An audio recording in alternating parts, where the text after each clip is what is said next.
Sa ulo ng mga nagbabagang balita, tubong bagyo kauna-unahang visually impaired bar exam passer sa bansa. Taniman ng marijuana sa Labrador, Pangasinan nasawata. 2 cultivator arestado. Mga nanalo sa Grand Finals ng Takayan Nadayo 2023 kilalanin. Mga volunteers sa operasyon Bagong Palengke ng Baguio pinarangalan. At pagbubukas ng Bangus Festival naging makulay.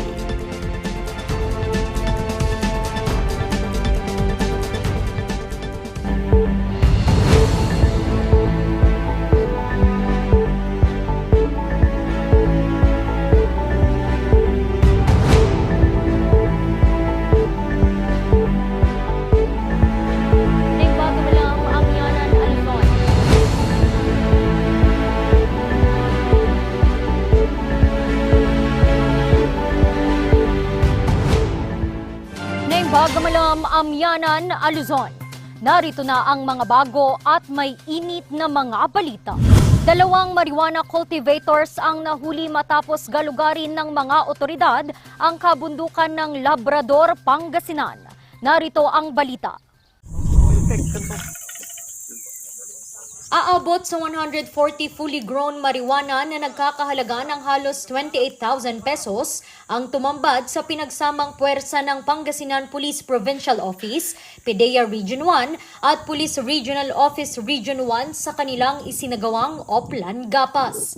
Ang taniman, mayroong lawak na 500 square meters sa Barangay Tubuan, Bayan ng Labrador, Pangasinan. Tulong ng ating mga mamamayan na patuloy na nakikipag-isa sa atin upang mapanatili ang kaayusan at kapayapaan ng ating probinsya.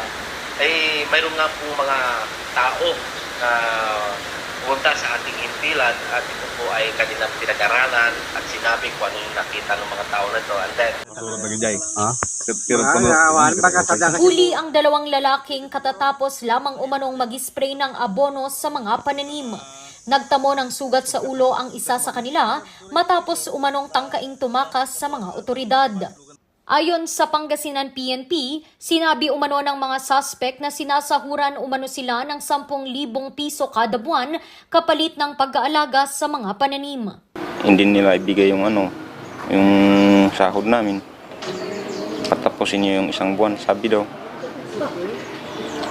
Kaya andun kami pala hanggang ngayon. Itong 2 nahuli na ito, ang sinasabi po nila sila lamang ay napag-utusan ng isang tao na taga Trinidad daw, sabi nila.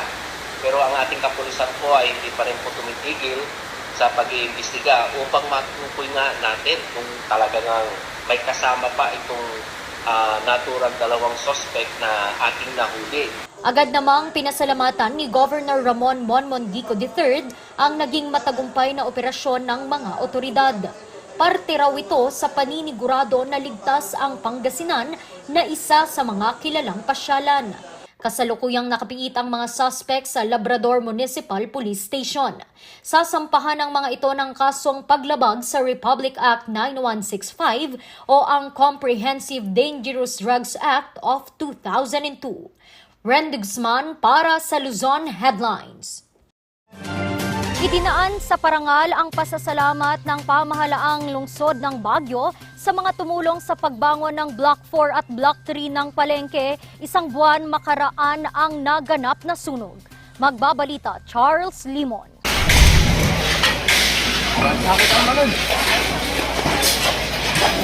Ipinakita ng iba't ibang grupo sa Baguio ang bayanihan sa clearing operation sa pagkasunog ng Block 3 at Block 4 ng Baguio City Public Market noong gabi ng ika-11 ng Marso. Isa sa mga tumulong dito ang 5th Civil Military Operations Battalion ng Philippine Army.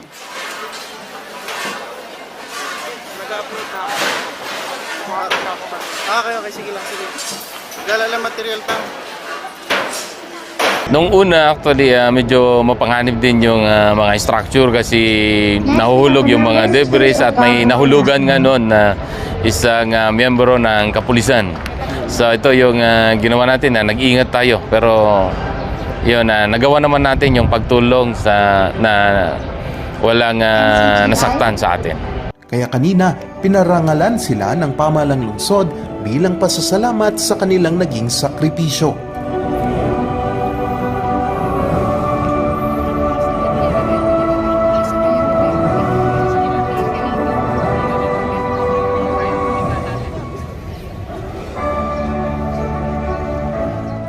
Nagtatrabaho ang kasundaluhan sa ngalan ng kapayapaan at kaunlaran. So, nandun yung kasundaluhan sa pagtulong sa pag-rehabilitate ng nasunog na palengke kasi ito yung isa sa mga trabaho namin, yung tumulong para sa kaunlaran. Kasama rin sa pinarangalan ang iba pang grupo gaya ng Bureau of Fire Protection, PNP, Philippine Military Academy, mga pribadong grupo at ilang individual na nakiisa sa Operasyon Bangon Palengke. Isa na dito si Marie Venustan na nagbigay ng 1.7 million pesos na tulong. Baguio market is iconic for the city and many people are affected. So the first reaction was really to see how we can help. Paglilinaw niya, hindi raw ito galing mula sa kanyang sariling bulsa, kundi mula sa mga taong may mabubusilak ang pusong tumulong. Hindi pwedeng matagal, no, yung process. So talagang emergency. So I called on my friends who were also very supportive of many projects that we've had in the past. Sa ngayon, balik normal na ang sitwasyon sa palengke. Sa huling tala ng Baguio City Bureau of Fire Protection, aabot sa 80 milyong piso ang danyos ng sunog habang wala pang resulta ang isinasagawang investigasyon. Plano naman ng pamahalang lungsod na maglagay ng bubong at waterproofing para sa Block 3 at Block 4. Nagkakahalaga ang proyekto ng higit 3 milyong piso bilang paghahanda sa darating na tag-ulan. Charles Nicolimon para sa Luzon Headlines.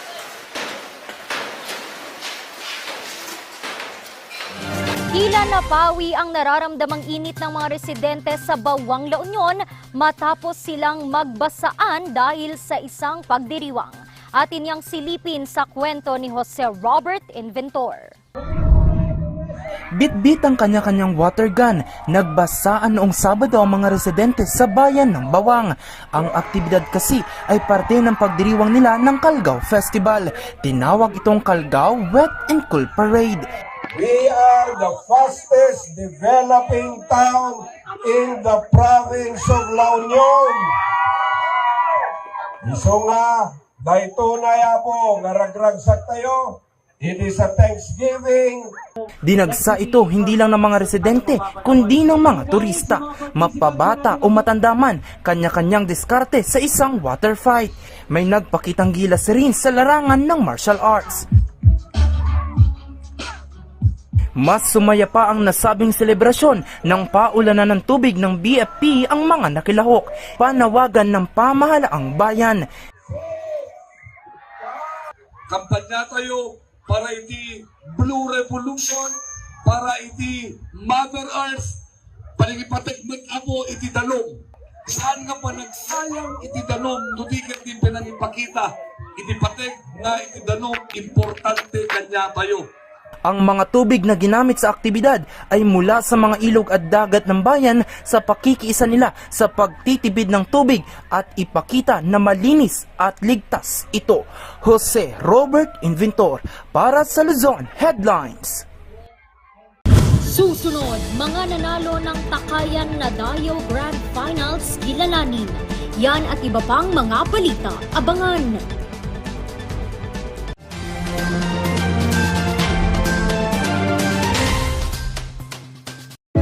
Baboy, baka, kabayo, kalabaw, kambing, manok, lahat ng ito pwede sa King's Vita Plus Animal Feed Supplement. Puno ng essential vitamins, probiotics, calcium at electrolytes. Kikita ka, garantisado at sigurado ang pag-asenso. King's Vita Plus Animal Feed Supplement.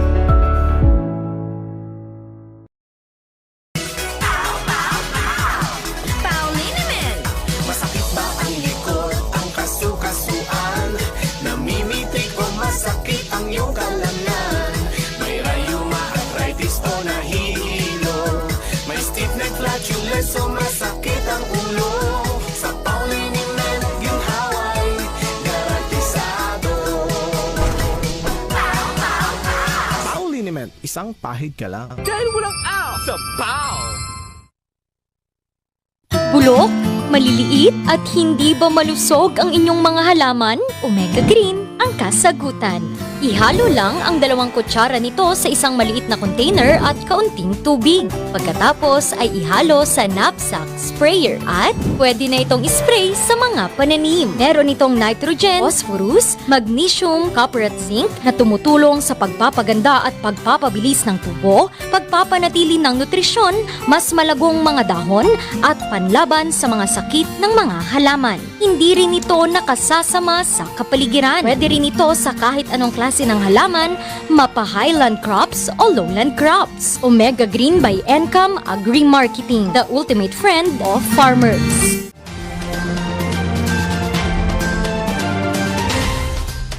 Bida naman ang galing sa pag-awit ng mga Pangasinense matapos ang Grand Finals ng Takayan na Dayaw 2023. Magbabalita Charles Limon.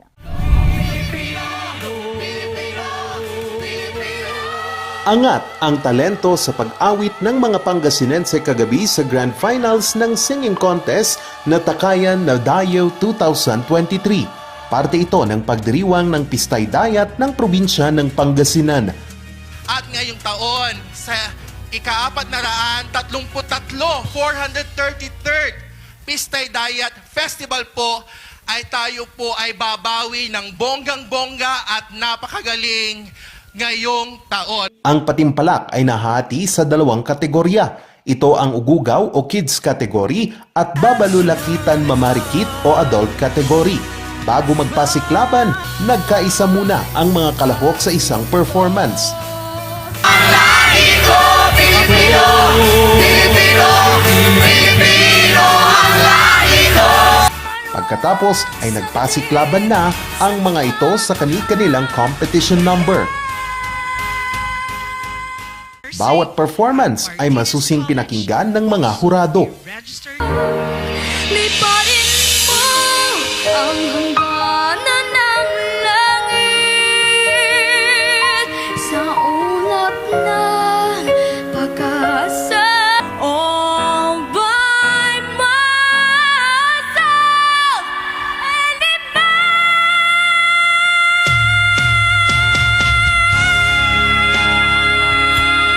bukas na lang kita mamahalin. Hinarana rin ang mga manonood ng iba't ibang local at national performers.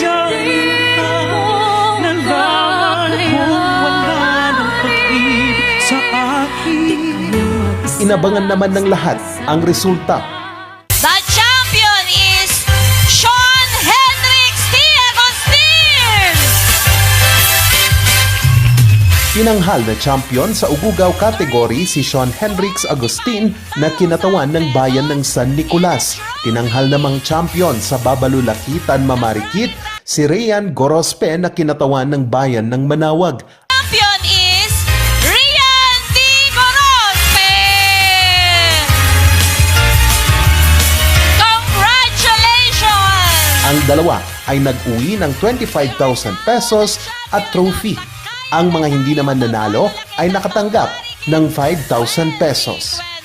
Charles Nicolimon para sa Luzon Headlines. The one I sing, I'm building trees, it's all it's gonna take. A million dreams for the world we're gonna make. Napuno ng saya at kulay ang pagbubukas ng Bangus Festival 2023 ng Dagupan City. Magbabalita Jose Robert Inventor. Muling napuno ng tugtugin ang kahabaan ng Perez Boulevard, Arellano Street patungong downtown sa Dagupan City. Ito'y sa pagbubukas ng Bangus Festival ng lungsod. Matiyagang nag-abang ang mga residente, mapanood lang ang mga makukulay na parada.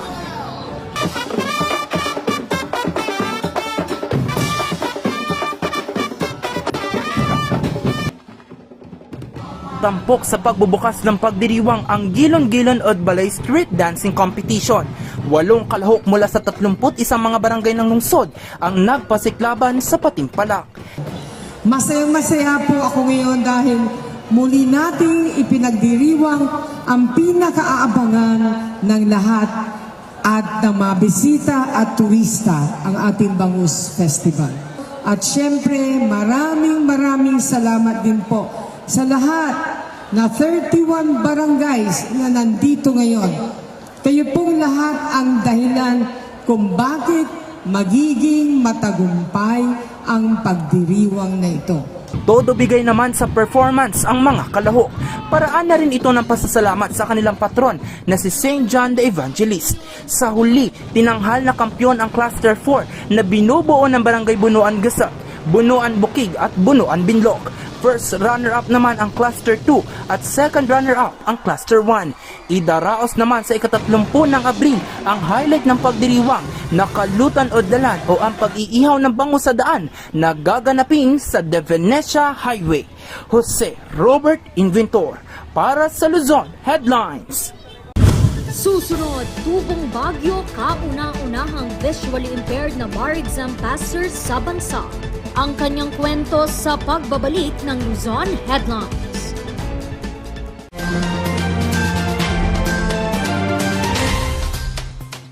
Sa milk ng batang 90s, taratatin ang itrahay. Ang batang 90s milk tea, di ka magsisisi, promise. Sa milk ng batang 90s. Bizarre Music offers a complete line of musical instruments.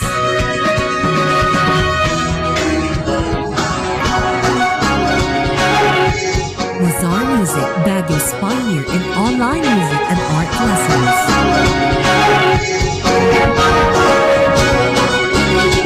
Bizarre Music, bringing music closer to your hearts.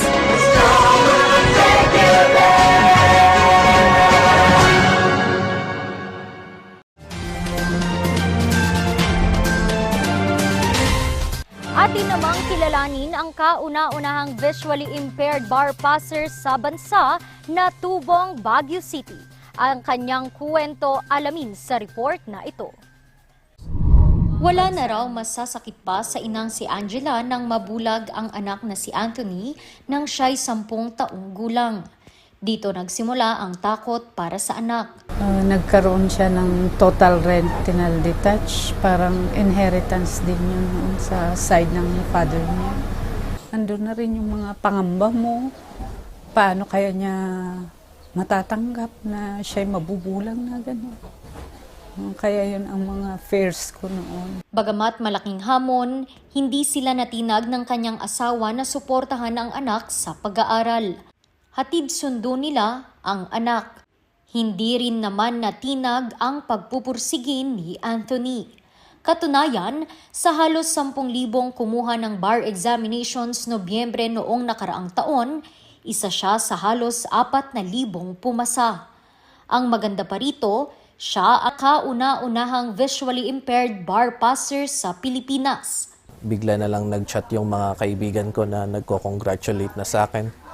So, nung first natatakot ay medyo doubtful ako kung totoo ba yun kasi wala pa yung list. Pero sabi ng kaibigan ko, yung pangalan mo naka-flash sa screen. So, yun, naniwala na ako kasi sunod-sunod na yung nag-greet sa akin ng congratulations. Sobrang bilib ako sa kanya dahil sa pagsasama naming dalawa sa kanyang pag-aaral. Sobra ang kanya sa pag-aaral niya. Umulan man at bumagyo, pupunta pa rin sa eskwelahan. Braille books policies obtained by Fortune does not have any stipulation at regarding audio e-books ang kanyang naging katuwang sa 6 na buwang pagre-review para sa bar. Dahil visually impaired, iba ang naging paraan ng kanyang pag-e-exam noong Nobyembre. May pre-provide yung Supreme Court na encoder. Siya po yung magbabasa sa akin ng mga questions and i-dictate ko po yung mga sagot. Tapos i-type na lang po sa laptop. Nagtapos ng BS Political Science sa University of Baguio si Attorney Umukling at sa parehong universidad kinuha ang pag-aabuga siya. Dapat wag mong sukuan yung mga pangarap mo kasi challenges, nandyan talaga yan. Pati failures, nandyan din yan. Pero mga challenges and failures, hindi dapat sila yung maging mag-stop sa'yo para abutin yung pangarap mo. Human rights, lalo na ng mga tulad niyang PWD, ang nais tutukan ni Attorney Emocling. Randy Guzman para sa Luzon Headlines. At yan ang mga balitang nakalap ng Luzon Headlines ngayong araw. Muli, maraming salamat at magandang araw sa ating lahat.